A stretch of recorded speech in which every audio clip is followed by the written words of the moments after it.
Hello, hello, and welcome to Should I Wish Someone Told Me, the After Party. This is the follow-up conversation from this week's episode of Should I Wish Someone Told Me Why You Can't Get Over Them. So what we are going to be doing here is what we spoke about on that episode. We're going to be talking about what you had to say in the polls this week, and we are going to be getting to know Adam a little bit better. So as soon as he pops on, which perfect timing, sir. I don't know how you did that. But here he is, Adam Murauskas, men and ladies, women and ladies, gentlemen, people, folks, y'all, anyone and everyone. Here he is, the man of the hour. Welcome, welcome.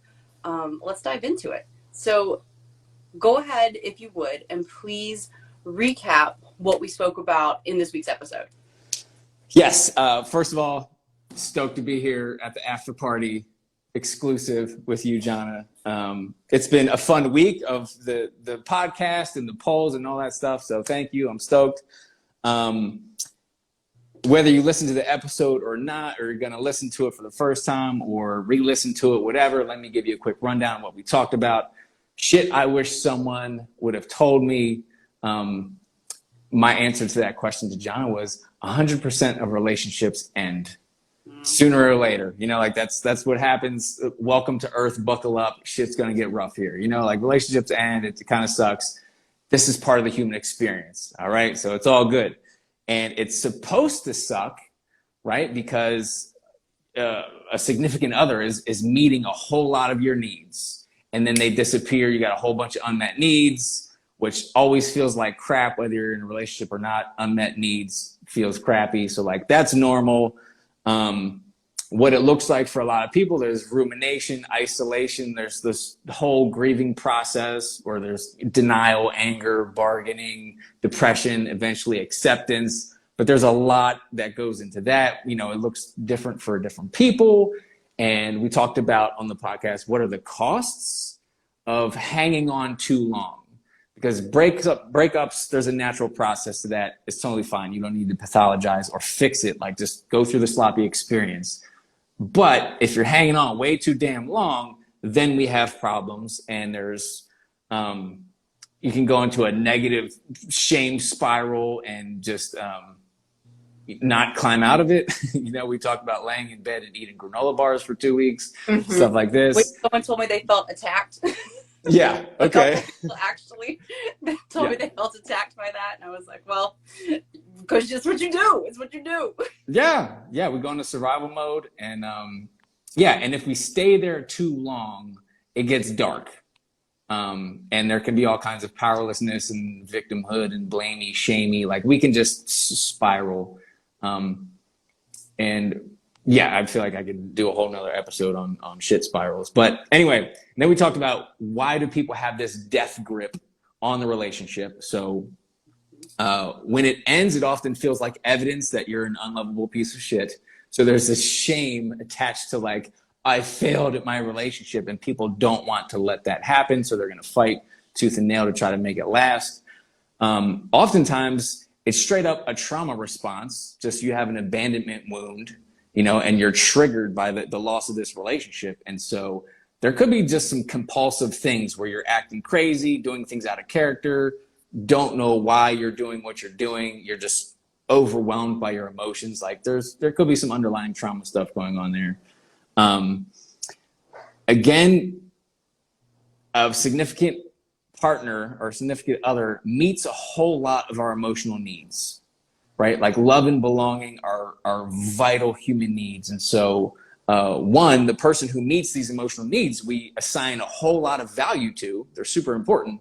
And when they go away, it's a tremendous loss. It's terrifying. You know, I always picture like when you pick up a cat and its legs go like this and it just like it's freaking out.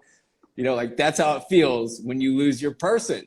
And you're just like, what the fuck? Ah! You know, and it's this kind of reflexive response. So death grip on the relationship, because breakups are super inconvenient to try to unravel everything that you've had together. Right. Emotionally and also logistically between like you're living together, your friend groups. Yeah. Everything. It's a lot of work. No one likes a breakup. Right. And also sometimes people use a breakup as a distraction to just hang on to it and not focus on themselves or healing or learning or growing or like, why am I so desperate and feel so broken right now? Like, is there something that I need to be doing? Let's focus on the relationship or focus on, oh, wow, they're already firing some good questions at us.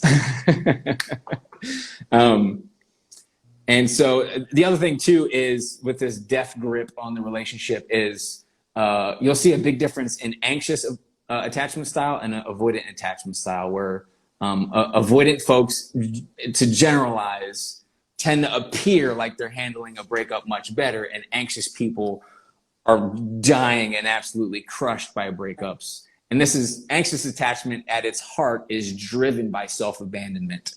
And if you abandon yourself in order to be in a relationship and then they leave, you're left with nothing. And it's devastating, much more devastating than it is for avoidant folks in general. And so in the podcast, we talked about all that. And then we got to the, how the hell do I get over them? What do I do? Tell me, I want to fix it. What do I do? And so number one is leave the burning building, like get out. You know, a lot of people want to hang out and like discuss the curtains or, you know, whatever they want to debate, roll around in the mud. Yeah, I love that you said a lot of people like to warm themselves by the fire because yes. I'm like, I feel seen. I feel seen. Yeah, exactly. People will do that and they want to hang out and maybe do a little Facebook stalking, maybe throw some hand grenades over the wall, the digital wall that we were talking about, you know, like text messaging, just off the wall stuff. Anyway, so get out of there. You know, if you can do a no contact or as little contact as possible to detox, to do some triage, you know, like right. Medic, you know, we need to take care of the situation. Right. Get away from the burning building. And we need a bunch of support. We need friends, people who love us, safe people, places, and things that we can surround ourselves with. Because when we're that hurt, it can be difficult to take care of ourselves. And so being around people who can do that for us. And remember, you just lost the person who is meeting a whole bunch of your needs. And so you have to replace those needs, because when your needs aren't met, you feel like doo-doo. And when your needs are met, you feel wonderful. That's just a principle of life. And so you have this source that was meeting your needs is removed, and you got to replace that so you don't feel like an eternal turd. You know, you got to do something about that ASAP. We also talked about how a breakup is a great opportunity to inventory, to do some introspection, journaling, talking about it with a friend, a therapist, spend some time alone, whatever, and learn. This is like, if I'm just single and happy, I'm usually not trying to like learn about myself in relationships. If I'm in a wonderful relationship, oftentimes I'm like, oh, this is great. Ain't broke, don't fix it. Exactly. But after a breakup, you're like, holy shit, something went wrong. This is the time to learn and to heal and figure some things out. And like, this is a very rich opportunity to learn about yourself, to learn about your partner, to learn about attachment theory, codependency, shame, trauma, all that shit. Like, just dive in, do that work. And that's going to help you move through the experience instead of just being gripped by your emotions. And then on that note, don't numb, escape, distract, self-medicate. If you can avoid it, like lean into the experience, feel it, learn the lesson so you don't do it again next week. You know, right. Be present with that experience. And so that's the short version of the podcast. You want to hear more, go listen to the podcast. Go listen to the podcast. Yeah, I got a lot of great feedback. And one of you mentioned the stalking and, you know, to go cold contact. Multiple people commented particularly on the stalking part as well. So the granola bars and the stalking, you all were like, oh shit, I've done either or both. And so it's okay. We're not shaming you, but, you know, we're saying like, hey, maybe you could use that information and do something different, maybe, if that's what you choose. And something else that you pointed out about the sense of community, meeting people or finding people that can support those needs and finding ways to get those needs met when, you know, this person who was meeting all of them, who we were looking to meet all of them, is suddenly no longer there, right? Like the cat, you're like, what is happening? Like, let me get my bearings. And I want to repeat a quote that is worth like tattooing to our foreheads, and that is, find people that will love you until you remember how to love yourself. Yes. Like, and so I think that is something that is so important. And that, you know, it's really something that, it's a way of putting it, because we're all like, yeah, like we need people, you know, but it's something where I feel that that's like really a way of like, yeah, and here's why. Like, here's why this is important. And so I wanted to emphasize that again. And thank you for that recap. Like, it was a damn good one. I was very impressed. You were like, I've got this. Thank you. Bring it. And so, let me add, can I interject something you just said? Yeah. Reminded me that this is a thing I come across a lot, where people have this fear, you know, that relationships aren't safe, fear of intimacy, vulnerability, or whatever. And so, hey, Shada, I see you. My homegirl just joined. Welcome. But so some people will pick one person on this earth that will be their one person that, you know, I share everything with, and all my wants and my needs and hopes and dreams. Like, you're the one person, because I don't feel safe sharing my life with all these other people, right? So I'm just going to pick one, because that'll kind of, you know, minimize, do a little damage control, put all my eggs in that one basket, and we know how that goes. But so I see this pattern a lot, and it makes sense. You know, I grew up in a terrible childhood. I've learned relationships aren't safe. I'm going to do it sparingly. I'm going to pick one person. That's my person. You need to be my everything. You go away. I want to die. Yeah. So worth taking a look at. Okay. Yeah. Where do we go from here? Are we going to look at poll results? Or we're going to look at poll results, which you started us off on a good one, not a planned segue, but a wonderful one. So we asked, the first question was, have you ever struggled to get over someone? And unsurprisingly, 93% of people said yes. I was honestly surprised that 7% of people said no. Like, I was surprised it wasn't 100% yes. Like, yeah. But kudos to you. Not saying you might be the avoidant type, just kidding. But kudos to those of you who have not struggled. The rest of us, the other 93%, I am part of that 93%. It's one of the reasons I came to you with this and this conversation. And so this conversation is helpful to me. I hope it was for others. And so thank you if I haven't said that before. Mm-hmm. But the next question, because you had mentioned a couple times you think you're going to die, was, have you ever felt like you might literally die after a breakup? So 63% of people said yes, because like we spoke about, like emotions, you know, research has shown that emotions are, you know, as uncomfortable, or can be as uncomfortable as physical pain. And so makes total sense, especially whenever we are placing all of our needs like on this person. 27% of people said no. 13% of people said one time I actually died. And that's impressive. That is impressive. And 13% of people died. 13, but they came back as ghosts to listen to our podcast and answer our polls. So thank you all. One of them was a joke. One of them, I know, like, they laughed at it and they're like, you amused me. It was my cousin, actually. And the other one, I didn't ask any follow-up details. But one of the 13%, they slid into my DMs and were like, let me explain. I had a mental breakdown and I thought I was dying. And so whenever they told me that, I was like, I remember, I know this person, and we had actually had a conversation about that. And so, yeah, they literally thought that they were. And so I think that this is just a testament to the importance of this conversation.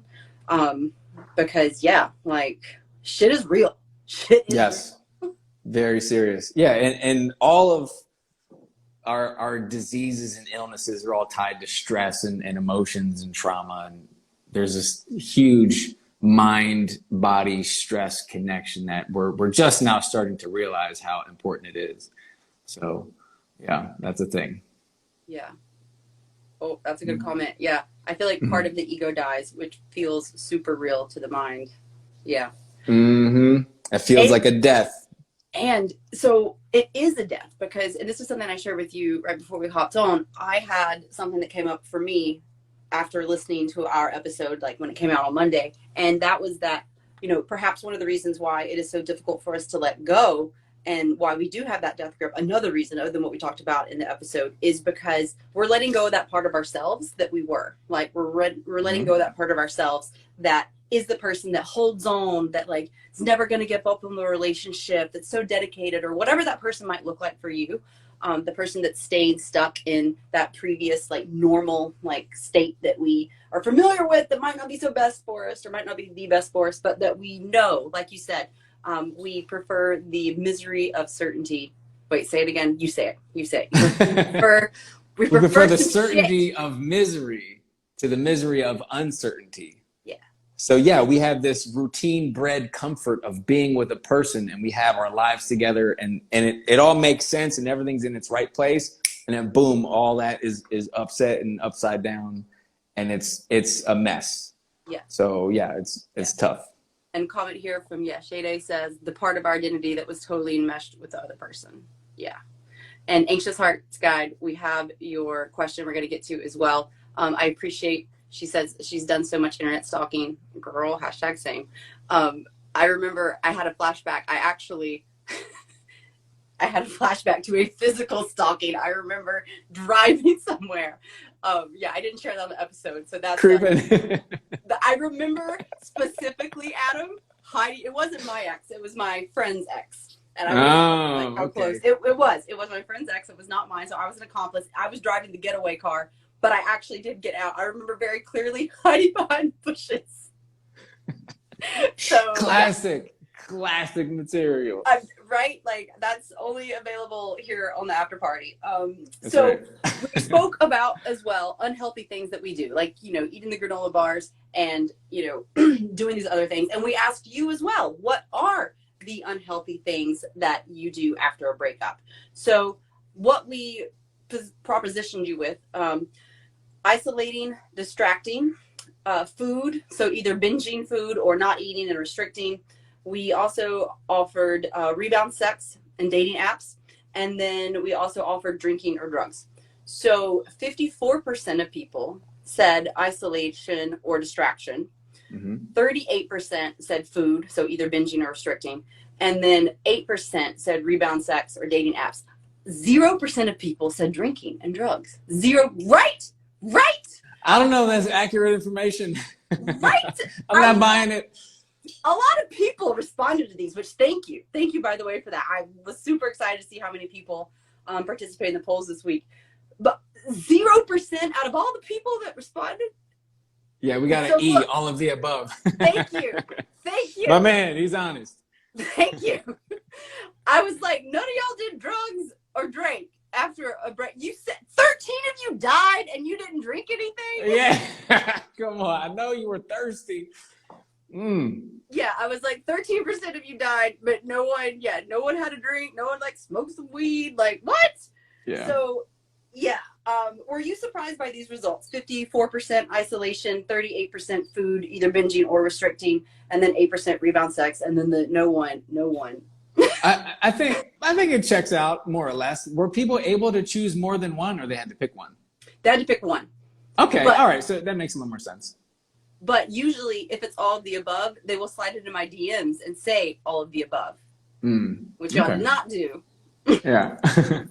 We'll see. Yeah, it's not exactly the Gallup polls or anything, but yeah, no, that makes sense. I think the first thing that comes to mind with a breakup is like this shrinking, isolating, fetal position, cue the granola bar situation. So I think, and that may have been the first choice, and so people look at that and go, yes, definitely, that's my experience. And yeah, I think like Mark said, it's usually all of the above for a lot of people. So it may have been a faulty question. I think it needed all of the above option. Well, Instagram was cock blocking us, and it would not let us be great and and ask for all of the above. But yeah, so I wasn't surprised by the isolating, but I was, or the food or the sex. But yeah, I was surprised that we didn't have more all the above or any all the above, and I was surprised that no one said drinking. So, yeah. But yes, otherwise not surprising. On the flip side, we asked you, what healthy things do you do after a breakup? So those responses included self-soothe care, like self-soothing self-care, giving yourself time and space, getting support, whether that be family, friends, therapy, coach, or we did in this one have an all of the above. 50% of you said all of the above, So kudos for that well-rounded toolbox. 29% said getting support, which Adam spoke about in the beginning is a very important part of it. The 14% of you said give myself time and space. And then 7% said self-soothe and self-care. So that's great. Right? Yeah, I was like, okay, y'all, okay. That's good stuff. That's good stuff. And then win. When it comes to the questions that you all had, shall we dive into those? Yeah, let's go. There were some really good questions, y'all, so thank you. I mean, some of these I was like, I could do a workshop on pretty much all these questions. So I'll try to give you the short answer, but I might get a little windy on these. So go for it. Yeah. All right. And if you want Adam to do workshops or talk more about one, then let us know in the comments. And thank you for your comments. I see them. We're going to read back over them here in just a second. I'll go ahead just for reference. So Christine says, I'm coming out of a 32.5-year marriage, 35.5 years together. Ooh. And it's been 5 months and I'm better, but it's been the hardest thing I've ever gone through in my life. Oh, thank you for sharing. And wishing you all the luck. Yeah, there's Mark, all the above. Thank you.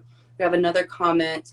Sonia, sometimes the reasons it's so hard to let go is that so much has been invested. And by that, I don't mean assets, material, or money, but time given or spent, memories, emotions, etc. Oh my God, yes. I had this conversation with someone the other day about, it's like that relational equity, right?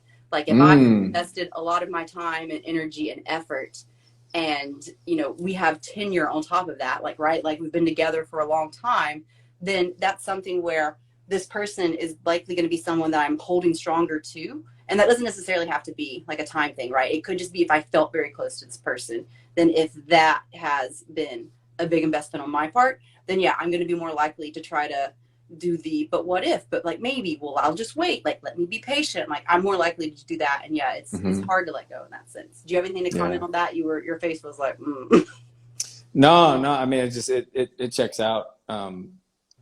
That's the most important investments that we do. Like vulnerability is the currency of relationships.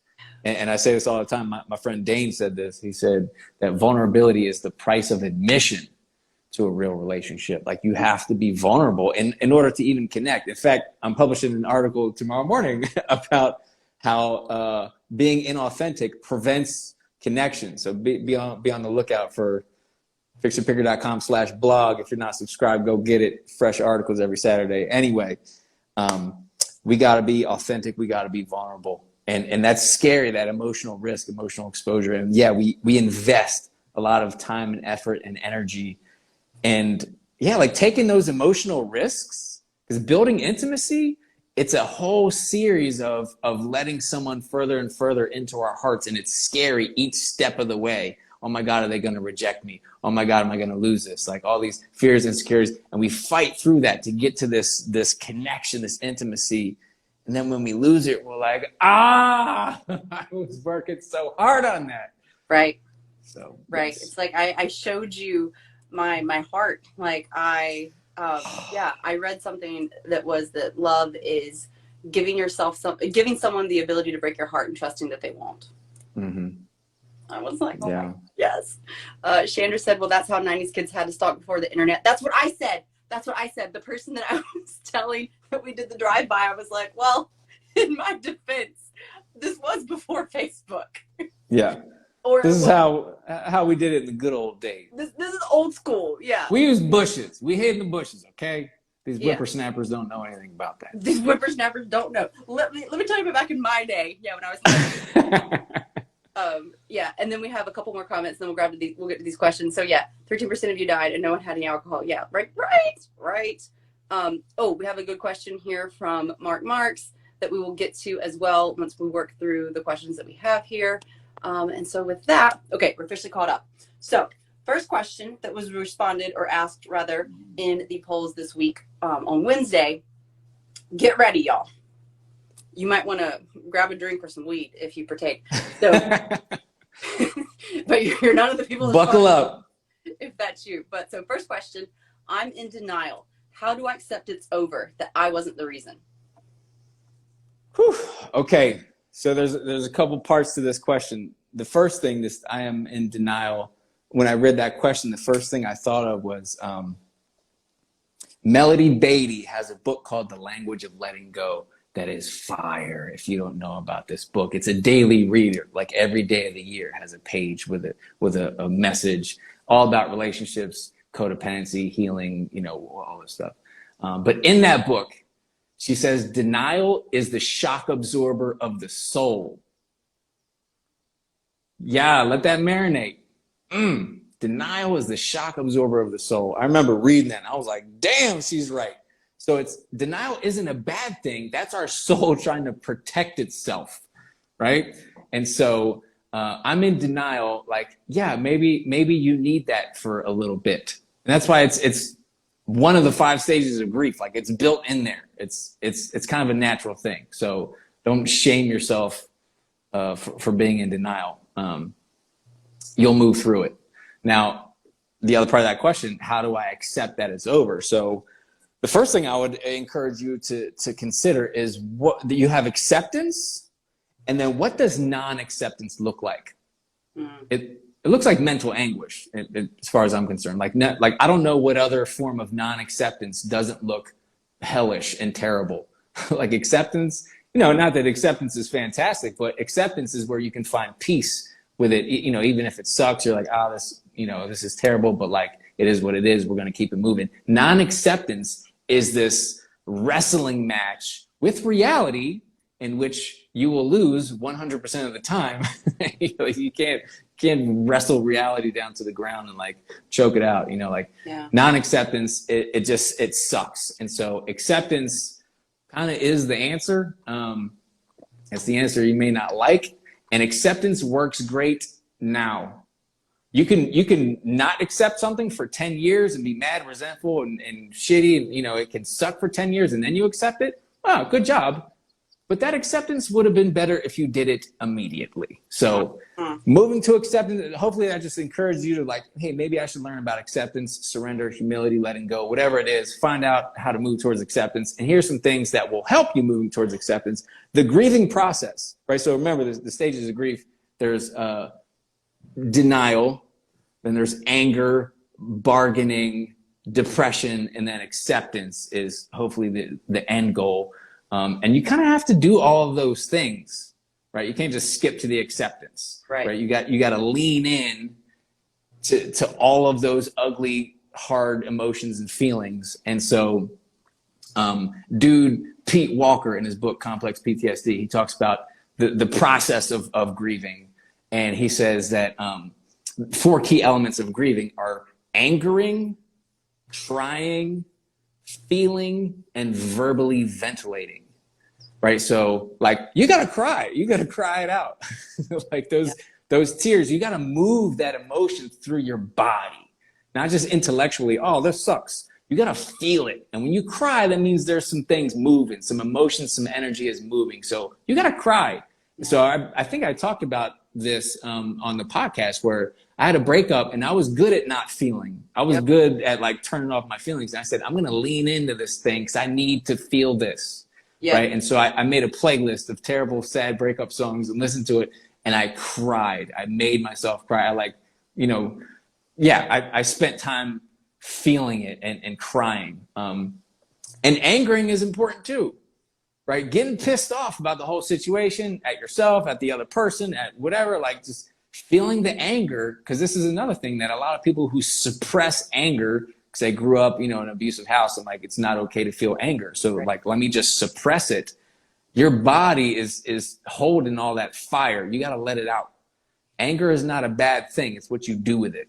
Right. So having an outlet for your anger, you got to cry, and you have to feel your feelings. And a lot of people think that like emoting is feeling, and that's not true, because you can feel really sad, but then be emoting, anger or whatever other emotion. But sitting still, putting your ass in a chair and actually feeling whatever it is. And there's layers of fear and insecurity and shame and vulnerability, like whatever, all the feelings, writing about it. And so this is the other piece that he says, like verbalizing this grief experience, talking about it, writing about it, putting words around the experience to like really go all the way into the experience and feel it so you can move out the other side of it. Towards acceptance. The other things I want to say about moving towards acceptance, the one is replacing all those needs that aren't getting met by your partner anymore. Mm-hmm. Because if you have a whole list of unmet needs, you're going to go lizard brain, right? You're like, I need, and you're not going to be able to let go or to accept. Right. You're going to go into the distraction, the not drinking, but the sex and the food restriction or binging. And the drinking. I think the drinking too. That's going to happen. Yeah. Who said no drinking? But yeah. So I agree with that 100%. So, and if you have a hard time replacing those needs, that's why we have a support group. That's why we have friends. That's why we have therapists, coaches, people that are there for us and care about us.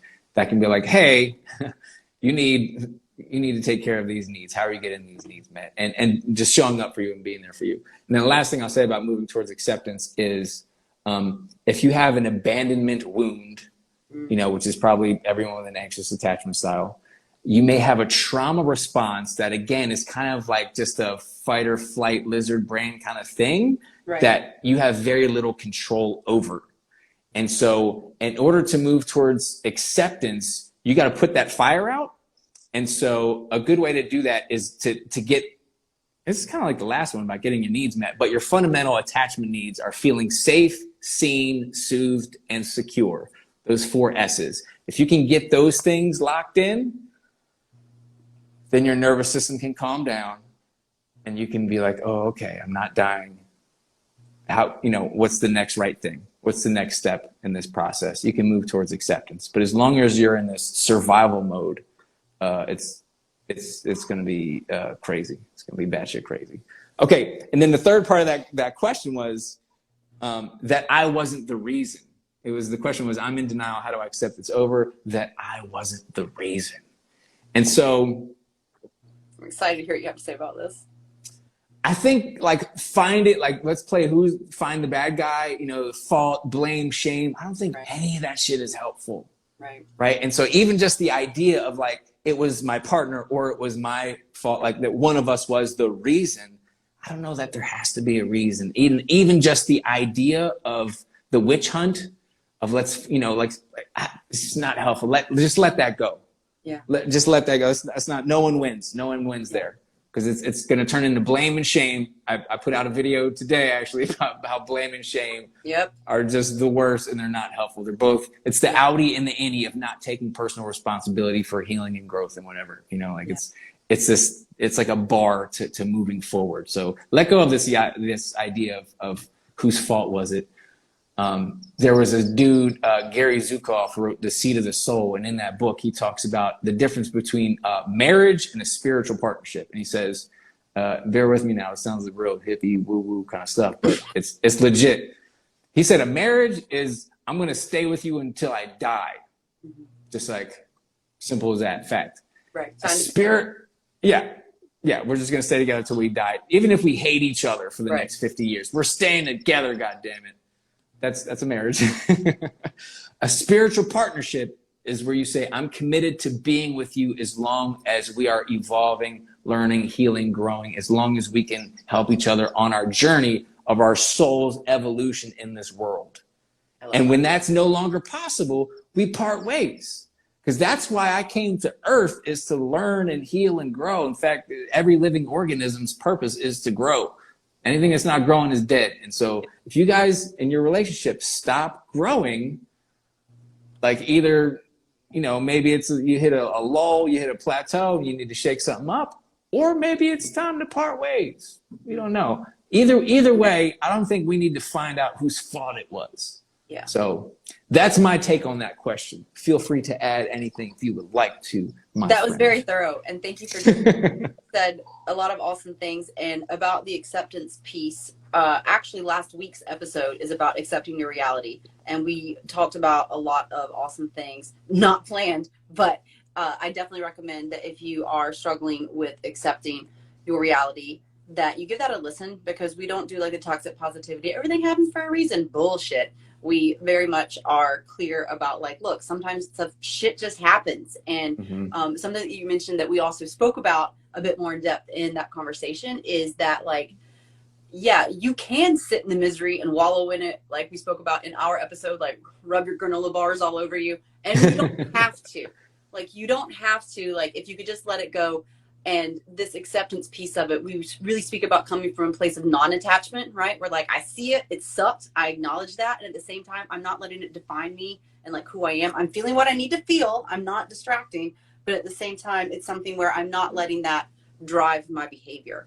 And what you were saying about the, acknowledging what it is that you're feeling, the acceptable feelings, which is actually next week's episode, and looking at like what's underneath those surface feelings. Because for me, for example, I get angry. I used to get very angry. And it's really when I started getting curious and like looking at like what's beneath that, like what you said, what the layers are, it was that I felt rejected. I felt hurt. I felt abandoned. And I felt scared. Like, what if I am unlovable? And so, I wouldn't have been able to do that if I hadn't felt the feels, which we also did another episode about, but that's beside the point. So I definitely think that, those are all awesome points that you made. And whenever you mention the part, I just want to acknowledge and give you kudos that, that I wasn't the reason that, going on that witch hunt, like that, what does that do? Like, what are you trying to do by figuring out like where the blame is? I understand that like we want to have that certainty, like, well, this is the problem, like this is what happened, like I understand that. And at the same time, it might not make sense right now, and the sooner you can be okay with that. I'm not saying you have to accept it in the sense that you have to be in agreement with it. That's not what acceptance means. Acceptance does not mean that I agree with what happened. And that's what we also talk about in last week's episode. Acceptance just means that I'm no longer going to fight it, because I acknowledge that this is the reality of the situation right now. And that's going to free up energy from me, like not like fighting against what's true, to figure out what I can do for myself in order to not make this suck so much. Like you said, like, yeah, it sucks, and you're making it suck more when you just like try to hold on, like, but why? Yeah. Like, what did it happen? Like, was it me? Was it them? And so that's what I have to say about that. Yeah. We said pain is inevitable, but suffering is optional. Yes. We don't have to suffer. Yeah. Yes. So. An Anxious Heart Guide said, that's what I'm looking for, a spiritual partnership. I'm here as long as we both feel we're good for each other and are advancing each other. Yes. Amen. Yes, Ricky. I hear you, girl. We have another good question. I will add that to the list. But we have a few more to work through that came through for Wednesday. So that was the first one. Let's go into the second one, which is also a good one. So yes, I think they're all good ones. Like, they're all, I don't say it's awesome, but they're all awesome, as well as the ones that we're getting here. So keep them coming. We'll keep answering them as long as Adam and I like have space to do so. So second question, I don't want to repeat this. How do I prevent it? Yeah, this is my whole career is based on this, actually. Fixing your picker. Fixing your picker. Yeah. So you just go call Adam, and then that's right. He'll fix it. He'll fix your picker. Bada bing, bada boom, and it's not going to happen again. There we go. Handled. So to answer the question, first I'll say that people date at their own level. This is terrifying news. It's an inconvenient truth. People don't want to hear this. People date at their own emotional level. And this is why it's not my partner's fault. There's, going back to the witch hunt, there's never like, it was, there's one perfect partner and the other one was a piece of trash. Sometimes it looks that way on the outside. If someone's like a flaming drug addict, and you're like, well, obviously he's the problem. But that's not true. Like, people partner up in a very specific way. And so if you are partnering up with scumbags, if you have a track record of dating people who suck, it's reflecting something inside of you that needs a good looking at. And another thing I like to say is Bruce Lipton wrote that our life is a printout of our subconscious mind. Right. And so whatever is in your life, like that's inside you, the world is reflecting that back to you. Your partner is reflecting something back to you that's inside of you. I did this in my last video last week. I said that your self-esteem is like a thermostat that people will rise or fall to meet. So your partner is meeting you at your level. And if your partner sucks, there's something inside of you that's bringing that up. It's some toxic shame. I don't deserve better. I'm not good enough, you know, or this fear of vulnerability or this codependency, some trauma response. There's something that needs to be taken care of, you know? And so this is why I say after a breakup, that's the time to dig in and do work. Coach, therapist, journaling, like take some workshops and classes, like do this work to improve. Because if you just say, oh man, this is terrible, I need to just be single for a while, you'll get relief, but you won't get recovery. Woo! Relief is just, yeah, if you spend some time single, and people do this, they will feel relief. Oh, thank God that's over. And they'll get into a groove being single and I can take care of myself, blah, blah, blah. They have this relief. They get a little time away from the burning building, but they haven't changed. And the same person is going to make the same mistakes. The same person is going to do the same thing. He's going to pick another partner just like the last one. You have to change. You want a different partner, you have to change.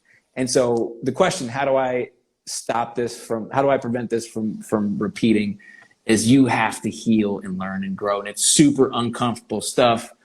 Russell Brand wrote in a book that recovery isn't a choice. It's what you do when you fucking run out of choices. If I could have avoided this, I would have forever. I had to get sober. I had to cut out a bunch of crap from my life. I had to do therapy. Like I had to do these things to not hate myself and have a terrible life. Right. So it was like backed against the corner. I'm like, all right, I'll do therapy. I'll do coaching. I'll read the books. I'll do the stuff. Right. You know, so do that. And pain is a gift, right? When your ass is on fire after a breakup, gather all that pain and burn it as fuel on your journey to a better place. You have to grow if you want to date better people. And you got to learn about boundaries. You got to learn about taking care of your needs. You got to learn about healthy connection and vulnerability. There's a lot to learn about. It's all about your emotional intelligence and your self-esteem. You got to raise the bar on those things so you stop attracting bums. Make sense? You got to stop being bum bait. I just laughed because you said you got to do that so you'll start attracting bums. Like, what a beautiful thesis statement there. What a beautiful statement. Yeah, I made a comment. I think I made this comment in our actual episode, but it's oftentimes something where it's like you attract a lot of people, but you choose the bums. Like you choose what's not necessarily best first or what you want. You choose what you know because you're like, oh, well, they feel so familiar. Good. They feel familiar. They're familiar. Don't mistake, them feeling good with familiarity. And I think that that's important. And so, yeah. And then Natalie Brooke, I see we have a question. I will add that as well to the list. I see a bunch of my homies in the comments right now. It's killing me. I love you guys. I love all of you. Oh my God, they're getting me. Oh man. Welcome in. Okay, cool. So yeah, I think there's a lot. And so what I wanted to add to this question is no additional information, but a consideration that it's a lot to change yourself. It's a lot. Like you said, like recovery, like doing the work, it is a lot. And so my intention with what I'm saying right now is to support you if you are feeling like it's a lot and to say that's because it is. Like I acknowledge that. Mm-hmm. And this isn't something where I'm like, okay, well, let me, stack you up with a bunch of books and like, give you a bunch of courses and like, let's do all this stuff. Do one thing at a time. Yes. Right? Like awareness is the first step. And the fact that you are asking the question that I don't want to repeat this, how do I prevent it? So my insight to you would be like, what are you repeating? What are the things that you have observed are a pattern that you don't want to repeat again? What are those things? Because when you're aware of them, what you're going to do is you're going to prime your reticular activating system to recognize, oh, this is one of those things that I don't want to repeat. I'm noticing it now in the beginning. And so I now am aware of it and I get to act on it because awareness is nothing without implementation. So now that I'm aware of it, I get to make a choice. Now that I recognize it in the beginning, do I want to continue and keep on keeping on? Like benefit of the doubt, seems like a nice person. Let me, keep on going.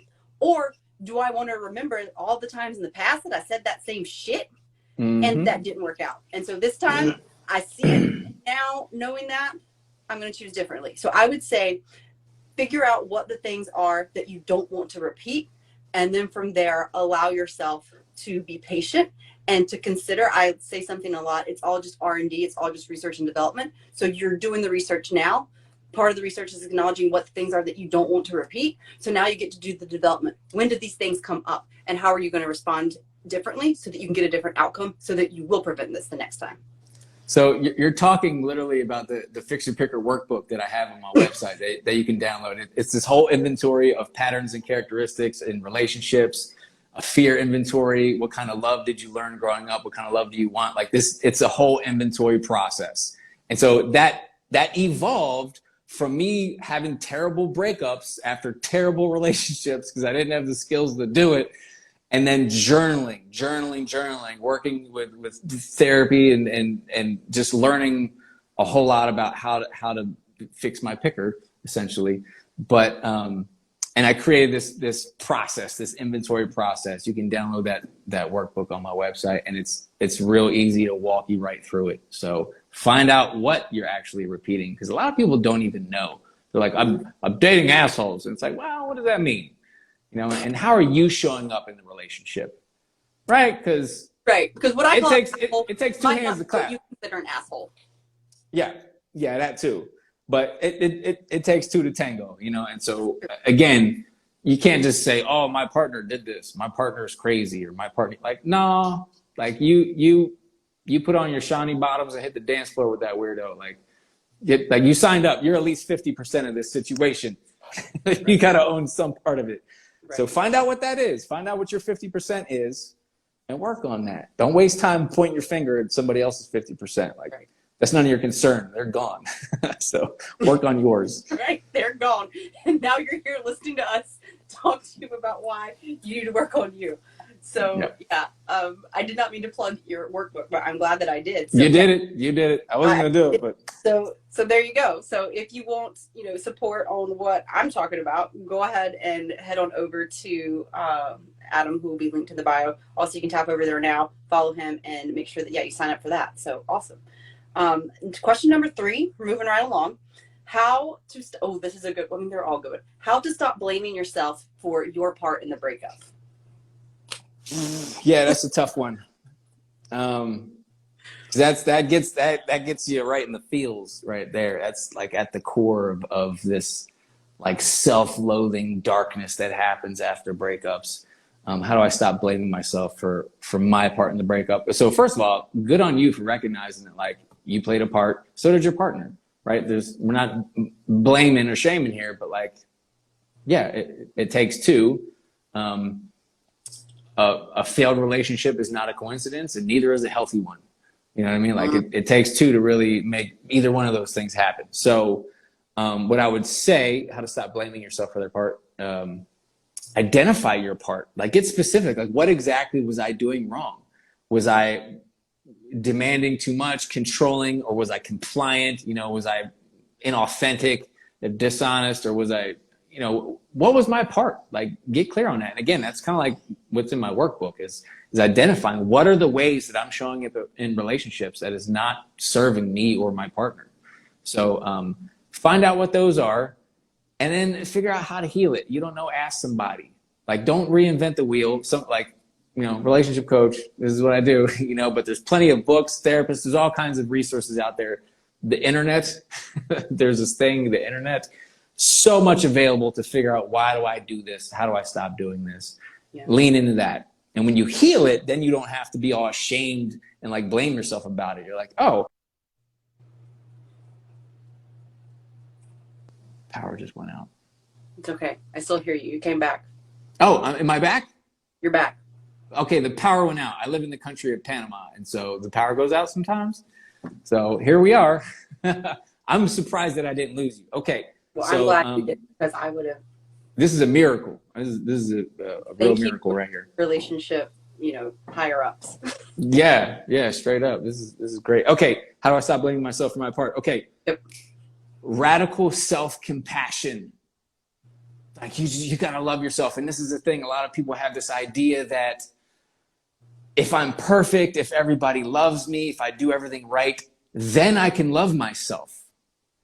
And it's the other way around. Self-love isn't the finish line, it's the starting point. Yes. You have to start with loving yourself and all the other things follow from there. Like if you don't love yourself, nothing's gonna be good enough.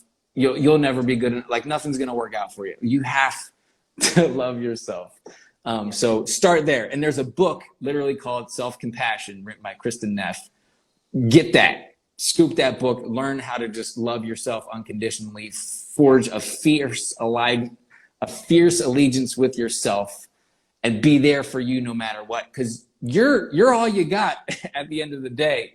You're like one ride or die. You got one of those, and it's called you. So make sure you're riding for yourself. Make sure that you are there for you, especially like when you need somebody. You're like, oh, I'm in pain. Like I don't even have my own back. Like that's a tough situation. And and what else do I want to say about that? Okay, toxic shame. For sure. Shame takes us to a place where shame wants to gather evidence. It wants to prove how terrible and unlovable and broken we are. Toxic shame. So shame reduction, shame work, therapy, discover what your inner critic is talking about. That's the voice of internalized toxic shame, or lights just came on. So it's like what you were saying. Yeah. So good. This is great. Okay. Anyway, there's some healing to do. If you're blaming yourself, shaming yourself, there's something in there that wants your attention. Yeah. Wants to be healed. I was going to say, to me, what I see when I read this, how to stop blaming yourself for your part in the relationship. Yeah. Awesome. Accountability on, acknowledging, like you said, starting there as well. But also what I see with this is a self-worth situation. And so you said, just learning more about self-love. And recognizing that you're human. You're not better than human. You're not less than human. Neither is your partner. And sometimes we like to do this. We like to demonize. And that's what shame does. Shame wants us to be better than or less than, not just like, oh, I'm a regular ass human being having a sloppy experience with relationships, because that's what they are. They're sloppy, difficult, complicated things. And it's not supposed to be buttery smooth all the time. So give yourself grace. It's fine. It didn't work out, and you're learning and healing and growing all the time. Unless, of course, you drinking and smoking and just not learning. Well, that's none of our viewers. None of our people. Straight as an arrow. So it's all just R&D. Yeah, how to stop blaming yourself. I think that exactly. Love yourself more. Give yourself that grace. This one is particularly interesting. Why do they seem so cold after things being so great? It was over as we were the closest. Yeah, that's a tough one. I'm going to sit back. Shit. You get a drink after this one. Hear ye. Yeah. So, go on. This is a tough one.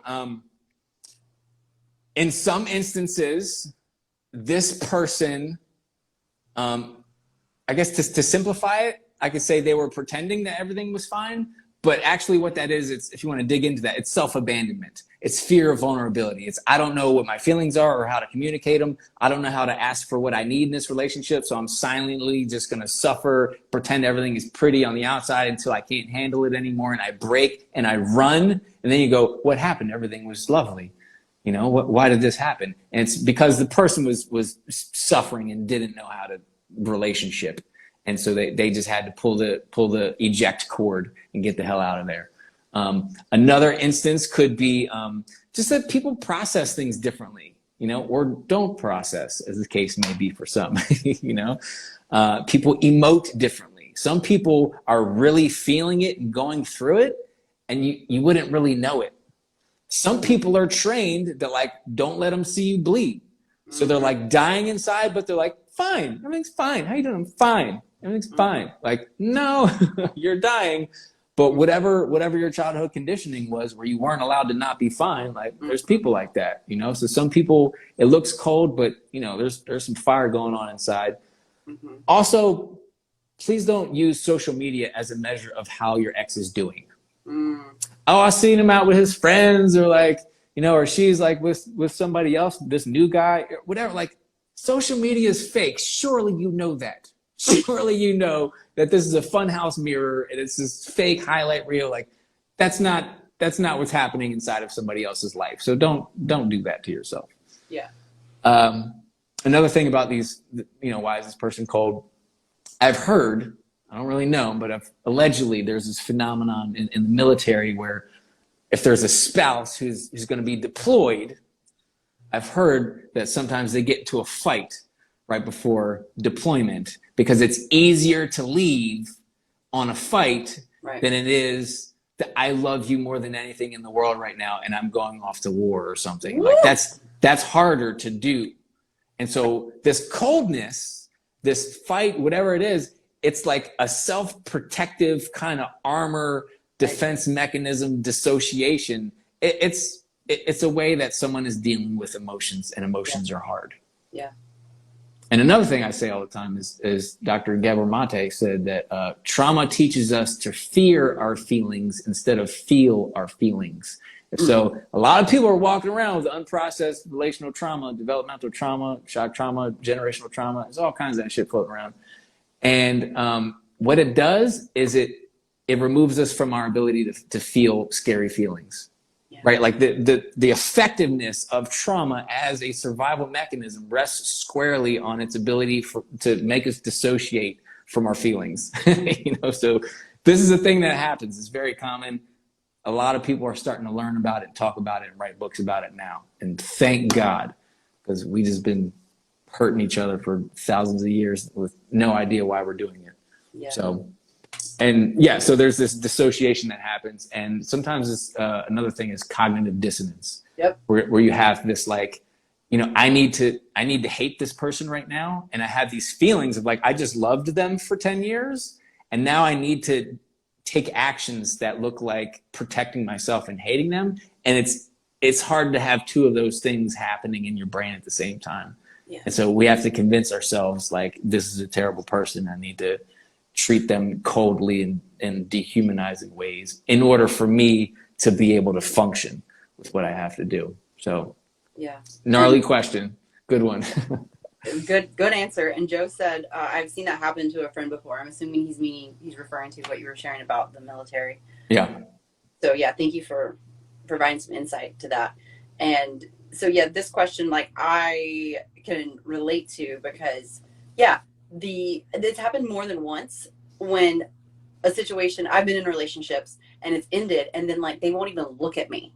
And I'm like, do you not remember? Like nothing happened. Like I didn't key your car. Like, in some situations, they were the ones to end it. And if anything, like I should have been the one to be like not salty. Yeah, exactly. Thank you. Yeah, I should have been the one to be like salty and like petty or whatever, ever else. But they're the ones that ignored me. And so I'm like, what the fuck?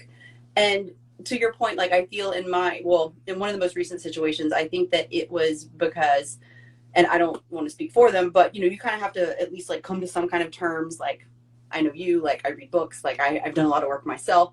And so what I kind of, came to understand that I feel based on what I know about them and their experience and their past traumas is that, it's something where they were so close. It was so painful, like to no longer have me because I think that they perceived me as rejecting them when that was not what was happening. Mm-hmm. And exactly what you said, they needed to hate me. So they made up some shit to like push me away and to justify the fact that they just like shut down because they don't have the tools because like you said, their experience with trauma and like whenever things happen is that we don't talk about it. Mm-hmm. And so I think that, that was like their go-to and what they ended up doing. And so that's not to add anything, but just to serve as a testament to like what you said, like that has been my experience. Like the mm-hmm. things that you said as reasons why people act so cold in my experience, that's been true. And so, let me sprinkle this on top. The opposite of love is not hate. It's the apathy. Opposite. Yeah. It's indifference.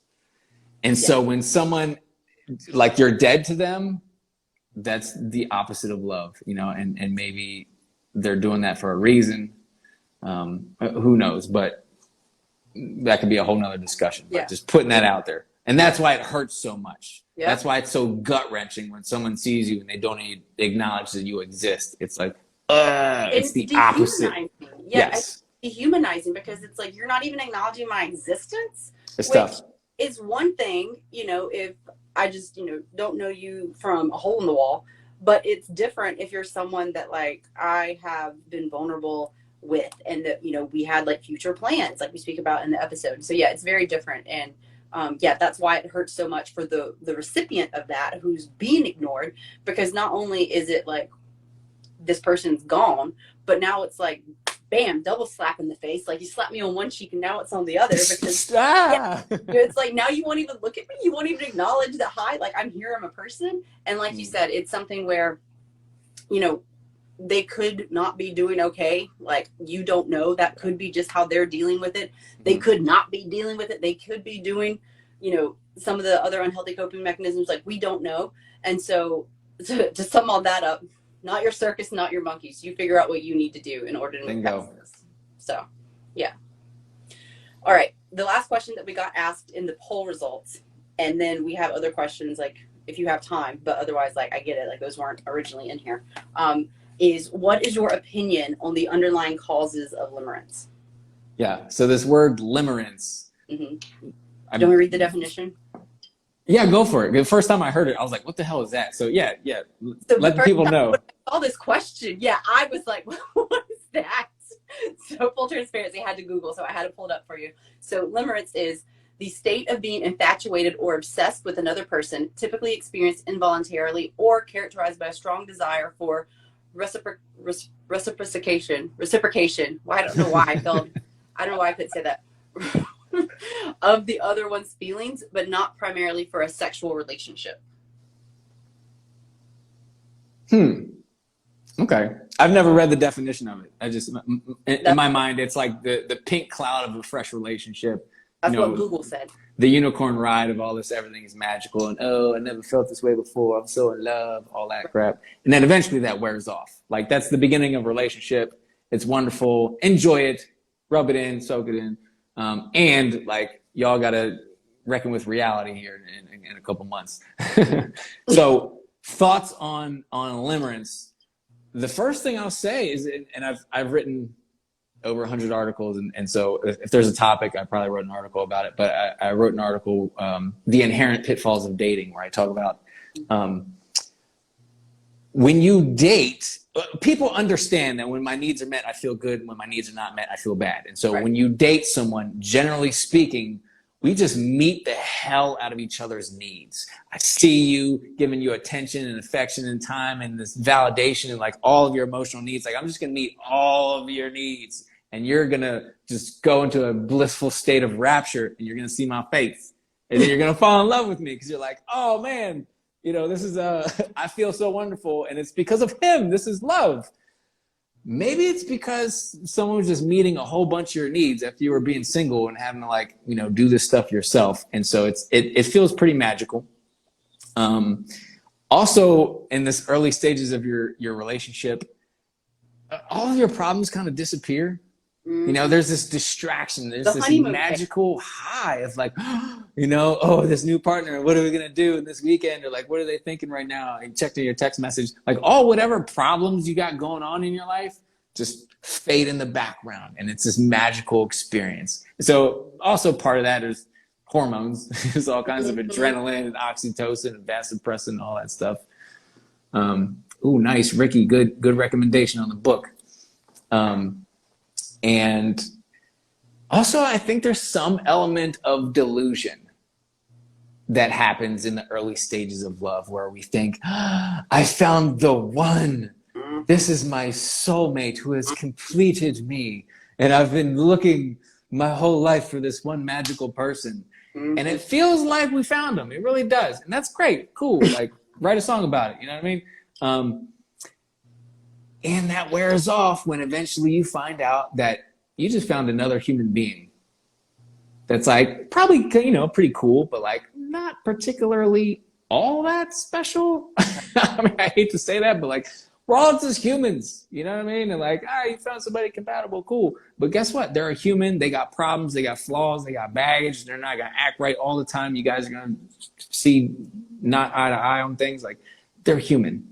Yeah. You know, and so this delusion wears off eventually because reality is going to knock on your door when you start having these differences and like, oh, I feel this way and my partner feels that way, and you know, getting these little debates and arguments. And at that point, you either blame them or wrestle with reality and say, hey, you used to be this way, but now you changed. Like, no, like we were infatuated. We were in this limerence kind of thing. And that wasn't reality. Like the beginning of a relationship is this magical thing. God bless it. Let's all enjoy those moments. But please know that that's not reality. Yeah. So limerence. Yeah, we could do a whole workshop on that. And I'm cool with hanging out for, I don't know, I guess maybe for another 20 minutes or so. Because people were firing off some good questions in the comments. And I don't want to just bounce. Because there's some good questions. So let's get to them. All right, cool. So thank you. And kick it off with the first good question from Anxious Hearts Guide. Curious what you guys have experienced as the single biggest step to addressing our relationship trauma. The single biggest step towards addressing our relationship trauma. I'm only going to say this, one, because I believe it, but also two, because I'm writing the chapter in the book with Ricky right now on shame. And I really believe that shame is this thing that it's a byproduct of trauma 100% of the time. Trauma results in shame. And shame is this thing that we carry for the rest of our lives. And unless we do something about it and heal it. But shame says I'm fundamentally flawed. I'm broken. There's something wrong with me. I don't deserve, whatever. Like shame is this internalized message that is a block, is a bar to all healing and progress and growth. As long as you feel that you are broken, and people say that, what's wrong with me? I'm crazy, or I get this way, or I'm a savage in relationships, or like people have all these I am statements that are just super negative things that they've identified with.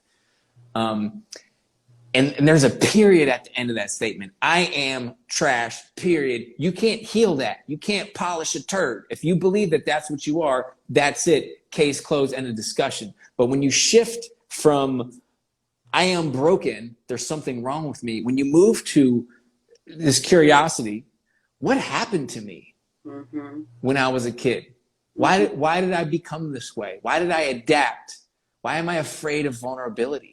I wasn't born that way. That something happened to me. Right. And then you can move to, I'm not broken and unlovable. I actually did a really good job of surviving something. Yep. And I got to figure out what I had to survive and what unmet needs, what fears I need to soothe. What do I need to heal so I can lay down this survival strategy that's no longer serving me? So that's the answer to my question is shame. Anytime I meet someone who's like, I've done all the therapy, read all the books, I've done all of the things, and I'm still terrible. And I go, bing, bing, bing, shame. Like, that's why you're stuck. Yeah. So get rid of the shame. Then you can make some progress. Then you can move forward. But shame will keep you at zero forever. I had a flashback to our first conversation, which is, where someone told me you were not your trauma response, where you talked about the book, What Happened to You, Dr. Bruce Perry and Oprah. And I actually got it. I started reading it. It's super good.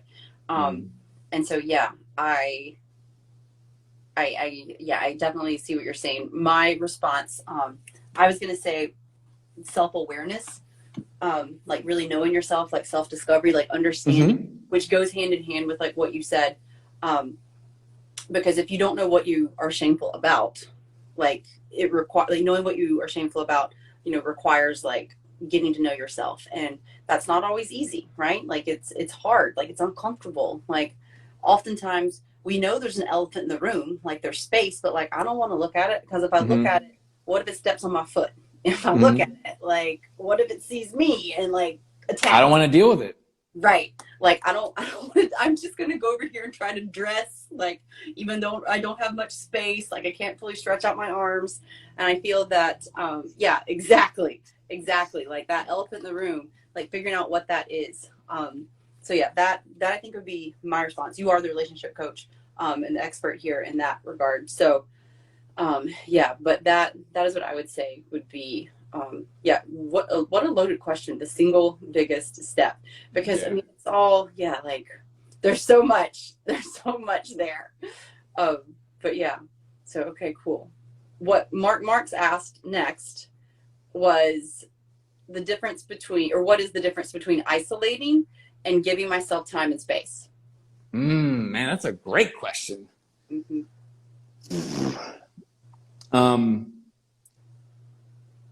So there's a difference between spending time by yourself Yep. and spending time with yourself. Yep. I think that's the difference that we're looking at right now. So isolation is when you are suffering by yourself with unmet needs. Yeah.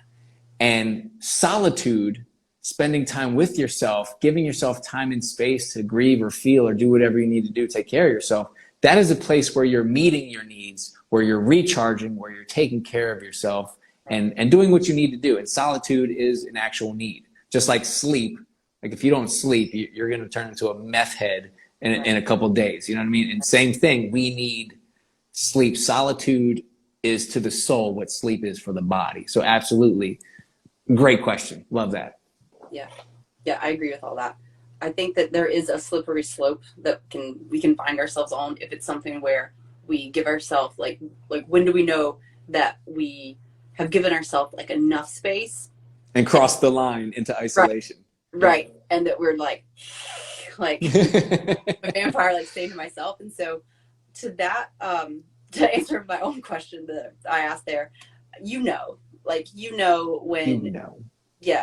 when you're like, you're pushing people away and when you're pushing people away because you either don't feel deserving of their time and attention versus when you're pushing people away because you're like, I really just need to get a handle on what I'm feeling right now. And then I appreciate your concern and support. And like, I'll come back out after that. So I think that would be a way to kind of discern between like, if I'm clearly like, no, I don't deserve this versus if I'm like, you said, like, I'm doing this because I want to be, and I need to be in solitude right now. So, yeah. If to put some more words on exactly what you said is, if I feel like I don't deserve to be around other people because I feel like I'm a burden to them, that's toxic shame. That's isolation. Cut that shit out. Go hang out with some people. Right. All right, cool. Love that. All right. So Christine had asked, are you ready? Okay. I think so. What if the other person cheated? Is that them saying, I'm not growing with you, so it's time to end? I saw that question. I was like, ooh, I hope we get to that one. If someone went outside of your relationship to get their needs met, it's probably because they did not know how to do that within the relationship and they were too afraid to do it or unskilled or maybe they have some shame and they're like, I don't deserve a healthy relationship. I don't deserve to get my needs met in this relationship. So I'm gonna self-sabotage. Yep. So there's something going on there. If someone is unfaithful, it may not be a conscious choice. Like, I don't want to be in this relationship with you, so I'm going to go sleep around. It may just be this like shameful thing. Or like I alluded to before, because this was my experience where I didn't know how to express my wants and my needs and my boundaries. And so I would be this like super nice guy, super boyfriend. I'll do all the things and never disagree. And I'll be a very nice guy and not get my needs met. And when I do that, or when people do that, they start looking around. Where could I get these needs met? Because I don't know how to ask for them. So I'm going to go snatch them somewhere else. It's a lot of times what infidelity is. And if you want to know more about infidelity, check out Esther Perel. She is one of my heroes. She is a superhero, one of the most brilliant relationship experts alive. Top 5 dead or alive. She's a gangster. Check her out. Yeah. Yeah, that book, Mating in Captivity. But she's got a bunch of, she got podcasts, books, all kinds of things. Check her out. Yeah. All right, cool. Yeah, good question. And yeah, I would just second that. Like, it might be, but more likely, I feel it's like, that's a cowardly way of saying, like, I want out, it's time to end. Yes. Like, if the other person cheated, it's, like, there's, like you said, there's something. Like, I think there's a lot of unknowns to give, like, a really, like, solid answer on that, but it could be, so that's not, like, the best answer. I personally think it could be them, like, trying to say that and not knowing how to say, hey, like, but yeah, more likely I feel that it would be them to exactly what you said, self-sabotage, like in some shape or form. We could look at that as behavior as communication. Yeah. Right. They don't know how to communicate with their words, so they're going to use this behavior. And I saw this question, Esther Perel, Esther, and then Perel, is it Perel? Hold on, Esther Perel. Yeah, Perel. She has a book. I can't think of the name, but she has a whole book about betrayal and infidelity, and she talks about that a lot. And she's like the state of affairs. State of affairs. Oh, she's just advanced level human. She's so brilliant. So yeah, check her out. And I've been making notes, so I'm going to put all this in the description. Yes. Books that you mentioned, Russell Brand, you mentioned Pete Walker. I'm going to put all this in the description, and I'll make sure to put Esther's in there as well, so you will have that after this is posted. So Natalie Brooke had asked 2 questions. So first, and then we have these 2 questions, and then one about journaling that I think me and Anxious Hearts Guide answered also, but we can also touch on that as well. So Natalie Brooke asked, is it a self-worth thing because you don't walk away? It can be. And we may have talked about this in the podcast where in some cases, like fighting for my marriage, not walking away is strength, and it's showing up 50% for your partner. Maybe they're having a hard go of it and they're not showing up all the way, and so maybe you're trying to pick up your slack for your partner, because we do that in relationships. Or if your needs are consistently not being met, you're being ignored, you're being abused, you're being neglected. Like if the relationship is trash and you're not walking away, yeah, there's a lot that goes into that. There's shame and self-worth, and there's trauma, and there's, reenactment of maybe, does that look like your parents' relationship? There's a lot that can be, but yeah, hanging on to something that's clearly no good anymore. Yeah. Yeah, there's an abandonment wound or something underneath of that, and this is a big one for anxious attachers, where they didn't get their need met for healthy connection as kids, and so they have this fear of abandonment, and so they're like, I'm gonna hang on to this person because it's better than nothing. And so there's some problem underneath of that, and again, get a therapist, get a coach, get a book, just dig into this work, because there's something in there that needs your attention. There's some wounded child in there that's crying out for help, and we got to pay attention to that. Yeah. And we have a comment, I needed to walk away decades ago. I survived on breadcrumbs, which I think you're not alone. A lot of people do. A lot of people. Is it a self-worth thing because you don't walk away? So like Adam said, and then something that I shared early on, I don't think that this person was on whenever I shared this, but that I made a post about it. It's like my most recent post where, oftentimes I think we hold on because whenever we let go, we're also letting go of that person that we were in that relationship, and the person that we wanted to be, right? Oftentimes a lot we ascribe our identities to, being in relation with someone because society's told us you're supposed to find someone and blah, blah, blah, and white horses and shit. And so it's something where when we find ourselves in that relationship, we will do anything to hold on to it for the sake of, our perceived identity, whether ourself, how we see ourselves, or how we think others might be seeing us, because, and that's a whole ass other conversation about needing the validation from others. But it's something where it can be a self-worth, but it could also be that you are fearing, you don't know who you are potentially, or you're not confident in who that is. And so you're really holding on to that person, because by doing so, and this is another thing that I said in the last post that I made, you are also potentially avoiding, and Adam, you touched on this earlier, looking at your own shit, because you're so busy talking about their shit and trying to help them. So you're passively, indirectly avoiding your stuff, or because you're so fixated on what you are together that you don't have the time whether that be literal like time or whether that be like in the sense of the emotional like space to actually Emotional bandwidth.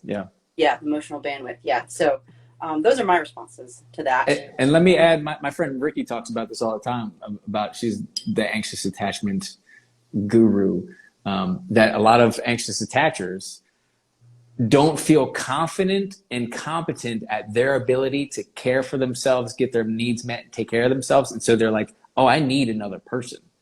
I can't do this myself. Yeah. There's not inner trust. They don't have like much trust in themselves. Yes. Yeah. And so that's something to work on is building that skill. It's a skill, the ability to take care of yourself, like self-care and self-love and self-discipline and self-worth. All these things are skills that a lot of us were not taught. Yep. Relationships are a skill. Yes. Yeah. And we can learn them. And we can learn them. Absolutely. And there's someone asked the question, how do I go from being an anxious attacher to a secure attacher?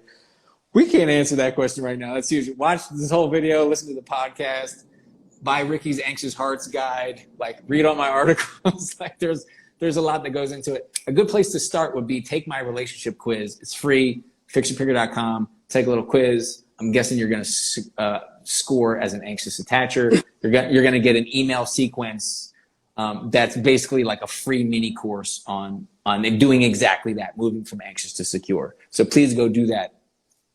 Whoever asked that question, or anyone, go take the quiz. It's free. A lot of free, good information and resources. Yeah, it will also be linked in the description. So check that out if you were listening to or watching the replay. So Natalie Brooke also asked, what is the root of an unjust feeling after a breakup? What a question. What is the reason for my feelings? I don't know if I'm going to answer this one. The unjust feeling that I didn't deserve this, I think is the feeling. I didn't deserve this. Mm-hmm. I'm trying to wrap my head around this question right now. Right. What is the root of that feeling? Or is it, is it if I didn't deserve this? This unjust.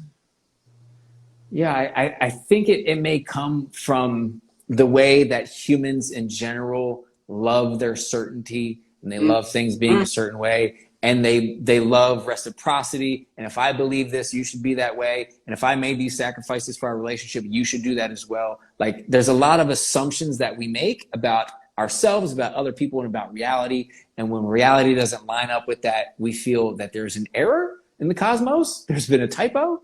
This is unjust. I don't deserve this. Anxious Hearts Guide says a false sense of entitlement too, ? A false sense of entitlement. After a breakup, that, I'm entitled to this, that, or whatever, or you should treat me this way, or you're supposed to, be friendly to me now, there's some entitlement that goes along with it. Also came up for me was just now, just came to me was, this is kind of like, I'm in denial, right? Like, it's like, you're in disbelief. Like, well, how could this happen to me? Like, there's certain ways we can interpret this question. I once heard a speaker say that when you feel ripped off, it's codependency. Ooh. I mean, when you feel like, oh, I didn't get, what I deserved here, or something, like, drop that mic. You were expecting something, and there's a lot of covert contracts that go into relationships where people are, I do this for you, and you got to do this for me, all that shit. In codependency, there's a lot of fun definitions for codependency, but one of them is trying to get my needs met by meeting your needs. It's this like, this trade-off. I'm going to do these things for you with fully expecting that you're going to do this, this, and this for me. Right. And I already paid up front, so you owe me. Right. That's not how it works, champ. Right. Right. Codependency. Right. All right. Well, there's some good answers for you to. Yeah. Press rewind on that one. Yeah. Yeah, for real. And then Beer Meets Smoke had asked, as a person that's never journaled, what's a good way to start? I had said I'm a big fan of brain dumps, also voice noting, because I know a lot of people don't like to sit and write. I think I'm self-diagnosed ADHD, so also that can be kind of like anxiety inducing if you want me to like sit down and write my feelings. Do a homework assignment. Right. Yeah. So, but driving in the car and like voice noting, that's totally like that feels less like pressure. That feels like a lot of Yes.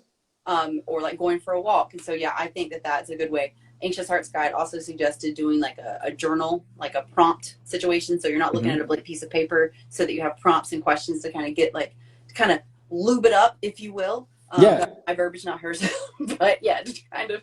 Yeah, no. Ricky has a book with she's got journal prompts, and there's a lot of these things where there's, there's gratitude journals and different types of journals where they have like a daily question, and it kind of it gets the juices flowing. Yeah. So yeah, you can do that, and like you said, journaling ain't for everybody. So you don't have to like hop on the journal train, or else you're a loser and you're not doing it right, and you ain't woke enough, any of that. Yeah. Some people talk, some people, some people can write music, write songs, write poetry, when like journaling feels too much like a homework assignment. There's a lot of different ways to express yourself without necessarily sitting down with pencil and paper. Yeah. I love that. Okay, cool. So want to go over, because we ask everyone every week, just what is some shit that you wish someone told you about the topic. So we asked you, what is some shit you wish someone told you about why you can't get over them? And so I'm going to walk through these, and then from there, if you want, we'll do rapid fire questions. If not, we will call it, because we have talked, sir. We have talked. We do this. We do this. We do. I hope that it's been valuable. And yeah, thank you all for talking and staying here with us. I know some of you have been on it the whole last time, so I appreciate that. And thank you for your comments and your questions. And then, yes, so like Adam mentioned, Anxious Heart's Guide has a prompt journal on Amazon for anxious attachers. Voice notes, such an amazing suggestion. Thank you. Yeah, like people, the voice notes are successful. If you are new to journaling, I highly recommend pulling out your phone and definitely trying that out. Okay, so we asked, what is some shit that you wish someone told you about why you can't get over them? And the responses were, it's not on you. It's their emotional reaction to the past. Right? Just wait. These are all so good. When it's hysterical, it's historical. Oh, and look, you're getting some love in the comments. Beer Meat Smoke says, Adam the goat. That's right, baby. now you're getting little goats. There's no manual on how long it's supposed to take, so take as much time as you need. That's right, on your time. Yeah, because I think so many of us are like, all right, on to the next one. Like, I've been sad long enough, and it's like, glad that you are at a place where you're wanting to feel better, and at the same time, you can't just flip a switch. Like, you can't just decide it's something. There's something between, like, conscious awareness and then also actual embodiment. And so, yeah, it's important to give yourself the time, because the one doesn't happen right after the other, kind of a thing. It helps to have several friends you can talk with, a therapist, and hobbies to focus on. Oh my God. Okay, we're back. Yes. Why? Okay. Anyway, we're back. Yay. It helps to have several friends you can talk with, a therapist, hobbies to focus on, exercise also, which I agree with as well. And the movement I consider super important. It helped me see my worth, what a healthy relationship was, and it broke me out of some cycles, so rescuing and people pleasing. And the end of something is the beginning of something else. And I thought that was like a really nice one. Are you there? Love it. Love it. I'm here. Right. Your screen is frozen for me. Cool. Okay, no. Okay, we're good. Okay, now we're good. Whew. Okay, thank God. I about had some anxiousness over there. About to get my brown paper bag. Okay, so that is that. Thank you all again. Do you want us to do rapid fire questions, or do you want us to wrap it up? Because I know we've been on here for a minute. We got 1 minute. Now I got to go cook some dinner. So let's go. 1 minute. Rapid fire. All right. What's a life hack you wish you knew sooner? Asking for your needs. Just literally using your voice and asking people for what it is you need. Love. What's an awesome book you wish someone would have told you about? Complex PTSD by Pete Walker, From Surviving to Thriving. Like, super comprehensive, amazing book. Everything you need to know about CPTSD. Love. Name a feel-good go-to thing that everyone needs to know. I would say that when you feel bad, oftentimes it means you have unmet needs. And when you feel good, it's when your needs are being satisfied. So your feelings are kind of a check engine light for your soul. So pay attention to your feelings because they're giving you vital biofeedback about the quality of your self-care. Love. Boom. Love. What do you wish all clients knew before working with you? Oh, damn. I wish all clients knew that they are not actually broken. I love that. That's actually, what someone asked me once, and that's my answer. That, there's nothing wrong. There's nothing wrong with you. You make perfect sense. Yeah. What is something in your life today that you get really excited about that younger Adam would be looking at you like shaking my damn head? That is embarrassing. Yeah. Writing. I'm a writer, Johnna. I write my ass off with thousands of words a day with clients, with blogs, with Instagram. Like I write a lot and I love it. I love it. And I have a degree in electrical engineering. I'm like a math science guy. Like younger me was like writing. What the hell is that? Yeah. So yeah. That's hilarious. So that's way more exciting. Mine is this box cutter that I discovered. That's very exciting. But when I use it, I'm like, this is a nice ass box cutter. Younger Johnna would be like, bitch, it's a box cutter. Yeah, like, you what's wrong with you? You haven't seen it. It's a really nice box cutter. But nice. Yeah, here I am. This is adulthood. Okay. So last question. If you could tell everyone just one thing that is some shit you wish someone told you, what would it be? One thing, there's a lot of one things, but in this moment, I'm going to say that you will be surrounded by millions of people on your journey, friends, family, partners, coworkers, neighbors, like literally millions of people will be around you and in your life, but none of those people are on your journey.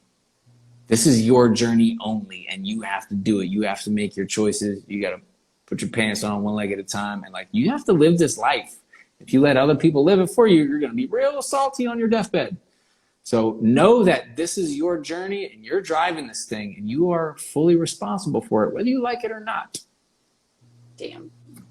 There it is. That is it. Thank you very much. Where can they find you? What do you have going on? Obviously at Fix Your Picker on all of the social medias and things. fixyourpicker.com. Take the quiz, get on, subscribe to the blog. I'm working on a book project with Anxious Hearts Guide, my friend Ricky, that hopefully comes out, I don't know, spring or summer next year, whatever. It's in the works. I don't know what else is going on. I've started doing some classes this year and workshops. So just be on the lookout, get on my mailing list, and I'll let you know. Because I can only coach so many people one-on-one. I got a stack of awesome clients. I got a waiting list with a bunch of people. I have to do more video content, more podcasts, more articles. I need to reach more people in other ways, in classes and stuff, because there's a definite demand for this. So just be checking for Fix Your Picker, Adam Murauskas. I'm out here just trying to share the resources, share the love, share the knowledge with everybody. Yeah. And for everyone listening, watching, help him out with that. Share this podcast, share this replay, share our podcast. If you've not already listened to it, it is an awesome one. And I don't say that lightly. Thank you for your time. We're getting some kudos here. So we got some thank yous. Thank you, Adam. You're the best writer, capital letters. And you're still a solo flyer. Bar, so much knowledge being dropped. Thank you both. Yeah, thank you all for watching and for being here. Adam, thank you so much for being here. It has been a pleasure. Like I said, make sure to check out the episode if you've not already. It's available on YouTube. It's available on all locations that you love to listen to get your podcast fix. This will also be reposted as a podcast as well as on YouTube. So make sure to check out that. And on Monday at 8 a.m., the new episode is going to be out, where we are talking about those acceptable feelings. So when Adam's talking about that, I'm going to be speaking with Shannon Dyerly, who is a therapeutic coach. She has a degree in counseling, and it's a really great episode where we not only share with you, what we mean by the acceptable feelings. Like I kind of gave y'all a spoiler alert, honestly, here, but we talk about what's underneath there, why it's important, and how to actually figure that out with some tangible takeaways. So that's what I have for you.